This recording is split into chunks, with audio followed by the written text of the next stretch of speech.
लोकांना माहिती आहे का मी काय आहे काय नाही. इलेक्शनच्या डेट यूज तर सगळ्यांना माहिती होईलच.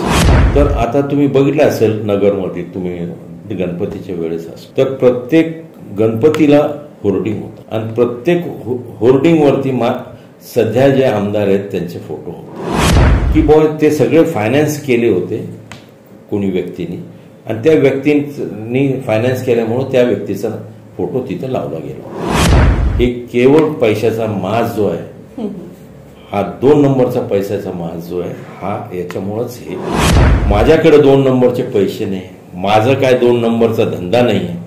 आत्ताच्या आमदारांनी 10 वर्ष काही केलं आणि आता इलेक्शन मोडमध्ये आल्यानंतर इलेक्शन पासनं 1-1.5 महिने अगोदर हे एवढं कामं सुरू केलेले, पूर्ण गाव खांदून ठेवलेले आहे. आणि महत्वाचं म्हणजे पावसाळ्यात कामं काढलेले आहेत का ज्याच्यामध्ये गव्हर्नमेंटचा GR आहे का पावसाळ्यात रस्त्याचे कामं काढू नये. 10 वर्ष काय चांगले दिवस आणले नाही पण आता तुम्हाला चांगले दिवस येतील. ही सगळ्यांनी लक्षात धरायला पाहिजे का हे विकास कामं जे चाललेले आहेत हे कोणाचा विकास होतोय, याच्यामध्ये जनतेचा विकास होतोय का जे खुर्चीवर बसले त्यांचा विकास होतो. ताबाबारी गुंडगिरी ही सगळी काढायचा प्रयत्न. पण तेच आज जे आहे लोक बळकावून जागा दुसऱ्यांच्या घेत आहेत आणि हे जे करणारे लोक आहेत यांना एक दिवस त्याचा जनता त्याला शिक्षण नक्कीच देते. कामगाराला न्याय देण्यापेक्षा मालकाबरोबर कॉम्प्रोमाइज करून पैसे घ्यायचे आणि कामगार गेला खड्ड्यात, अशी परिस्थिती झाली. हे नगर खाली जायचं मुख्य कारण नगरचे हे जे राजकारणी लोक आहेत, हे जे स्वार्थी आहेत, हे जे ठेकेदार लोक आहेत, हे जे बळकावणारे लोक आहेत, हे जे लोक ताबामारी करतात, हेच त्याला जबाबदार.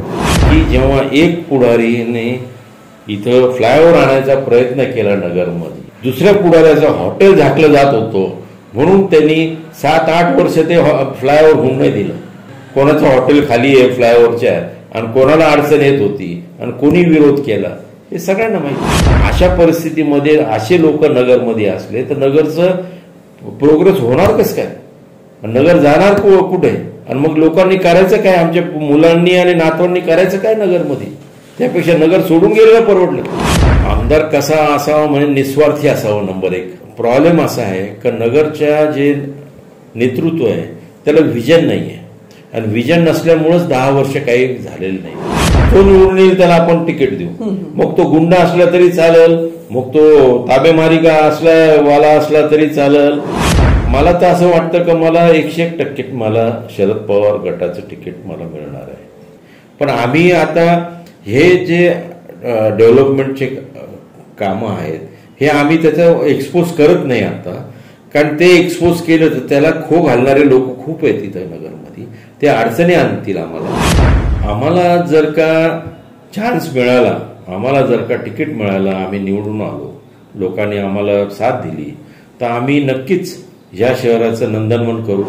आम्ही कोणाच्या रस्त्यात जात नाही, आम्ही कोणाच्या वाटेत जात नाही, आम्ही कोणाला काय म्हणतात चिमटा घेत नाही.